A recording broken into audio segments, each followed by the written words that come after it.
নমস্কার বন্ধুরা, আরও একটি নতুন ভিডিওতে আপনাদের সবাইকে স্বাগত জানাই। আশা করি আপনারা সবাই খুব ভালো আছেন। তো দেখুন, আজকে একটি চিকেনের রেসিপি নিয়ে এসেছি, ধনিয়া চিকেন। তো দেখতেই পাচ্ছেন, ধনেপাতা নিয়ে নিয়েছি, পেঁয়াজ কুচি, আদা রসুন বাটা, এটা হচ্ছে কাজু বাদাম বাটা, এটা হলো ধনে বাটা, আর এটা হচ্ছে গিয়ে গোটা গরম মশলা। আর এখানে কড়াই বসিয়ে দিয়েছি, আর আজকে সাদা তেলে রান্নাটা হবে।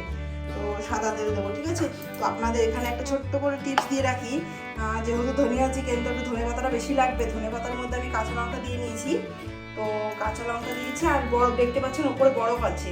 তো বরফটা কেন দিয়েছি সেটাই বলি। হ্যাঁ, এটা ছোট্ট একটা টিপস বললাম না, এইটাই হচ্ছে ব্যাপার, যে এই ধনে পাতাটা যাতে কালো না হয়ে যায়, বাটার পর পেস্ট করলে পরে যাতে কালো না হয়ে যায়, তার জন্য আমি বরফটা দিয়েছি। বরফটা দিলে কী হবে, যে অ্যাকচুয়ালি যখন আমরা পেস্ট করি তখন বাটিটা গরম হয়ে যায়, গরম হয়ে গিয়ে ধনে পাতাটার কালারটা চেঞ্জ হয়ে যায়, ব্ল্যাক হয়ে যায়। তো সেই জন্যই আমি বরফের টুকরো নিয়েছি, যাতে ধনে পাতাটা গ্রিন থাকে, সবুজ থাকে। যেহেতু ধনিয়া চিকেন, তো গ্রিন না হলে ভালো লাগবে। তো আর পেঁয়াজটা দেখুন একদম ফাইন চপ করে নিয়েছি। দেখুন, আমার চপার আছে, একটা চপার দিয়ে আমি ফাইন চপ করে নিয়েছি। আপনারা চাইলে ঝিরিঝিরি করে কেটেও নিতে পারেন।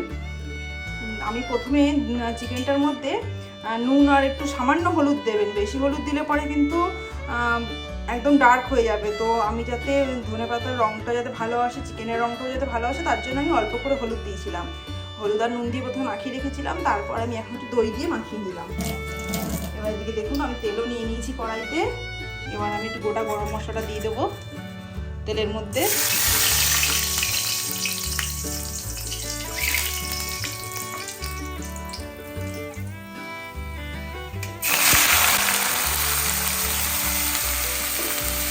খুব লালচে করে ভাজতে হবে না।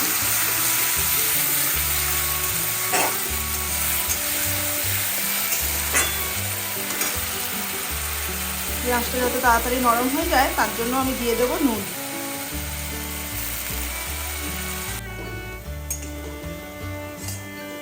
দেখুন, পেঁয়াজটা মোটামুটি ভাজা হয়ে গেছে, এর থেকে বেশি আমি আর ভাজবো না।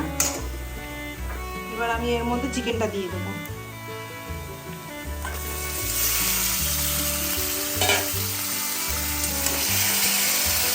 চিকেনটা দিয়ে একটু ভেজে নেব, কিন্তু গ্যাসটা সিম করে দেবো, না হলে পুরো চিকেনের জলটা পুরো শুকিয়ে যাবে। আমি এক্সট্রা কোনো জল দেবো না, চিকেনের জল দিয়েই আমি রান্নাটা পুরো করবো।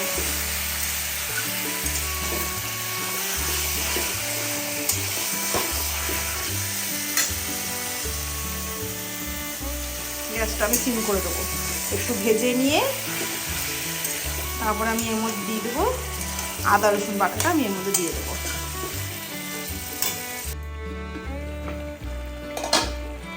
আদা রসুনটা দিয়ে বেশ কিছুক্ষণ আমি কষিয়ে নিয়েছি। এবার আমি এতে এই ধনে বাটাটা দিয়ে দেবো।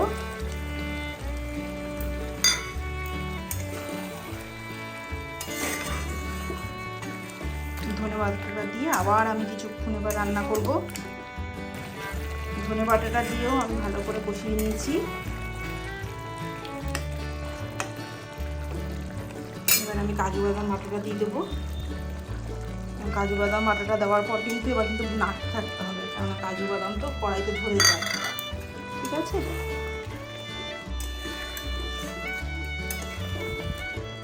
রান্নাটা প্রায় আমার শেষ মুহূর্তেই আছে, হয়েই এসছে।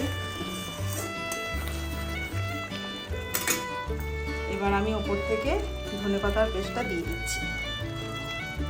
দেখেছেন ধনেপাতার রঙটা কি সুন্দর এসছে? এটা পুরো বরফ দেওয়ার জন্যই হয়েছে।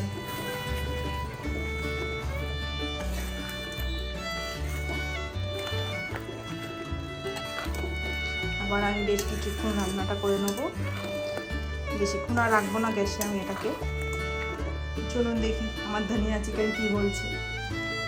দেখুন তো, একদম রেডি হয়ে গেছে, খাওয়ার জন্য একদম রেডি।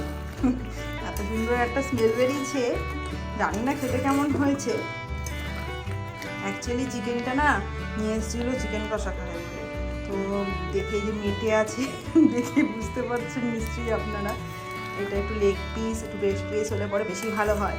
তো ছেলে যেহেতু একটু মেটে খেতে ভালোবাসে বলে এই দেখুন এক পিস মেটেও রয়ে গেছে, চিকেন কষা খাবে বলে নিয়ে এসছে। তো মেঘা বলছে ডেলি ডেলি চিকেন কষা আর ভালো লাগছে না, মা একটু অন্যরকম করো না কিছু। সেই জন্য ভাবলাম তাহলে আজকে ধনিয়া চিকেন করা যাক। তাই জন্য ধনিয়া চিকেন যখন করবো চলি একটুখানি চলুন তাহলে আপনাদের সাথে একটু শেয়ারই করে ফেলি রেসিপিটা। অনেকদিন ফুল রেসিপি নিয়ে আসা হচ্ছে না, তাই জন্য আপনাদের সাথে শেয়ার করে ফেললাম। আচ্ছা ঠিক আছে, আজকে এই পর্যন্তই থাক, ঠিক আছে? ভিডিওটি ভালো লেগে থাকলে অবশ্যই লাইক করবেন এবং কমেন্ট করে জানাবেন আপনার এক্সপিরিয়েন্সটা।